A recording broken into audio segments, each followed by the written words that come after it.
Good. সকাল সকাল উঠেছি, উঠে প্রথমে রান্নাঘরে এসে গ্যাসটাকে মুছে নিলাম।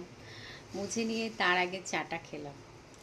আর এত বৃষ্টি যে বলার কথা না, বৃষ্টি তো হবেই, বর্ষাকাল। কিন্তু ব্যাপারটা হচ্ছে যে ভালো লাগছে না বৃষ্টি। আর এই দেখো গ্যাসটাকে একদম সুন্দর করে মুছে নিয়েছি। আর এগুলোকেও জলে ধুয়ে নিলাম, কারণ সারা রাত এগুলোকে মানে গ্যাসটা পুরো একদম খোলা পড়ে থাকে। এবার সারা রাত কী হয়, টিকটিকি আরশোলা এর মধ্যেই চলাফেরা করে। ওই জন্য মোছামুছি করে নিয়ে তারপরে রান্নাবান্না করব। তো একদম সব কিছু ক্লিন করে নিয়েছি। যেহেতু আজকে কী বার, বৃহস্পতিবার, বরের অফিস আছে, সকাল সকাল তো বেরোবে। তার আগে ক্লিনটা করে নিলাম, যাতে তাড়াতাড়ি করে খাবারটা রেডি করে আমি দিতে পারি।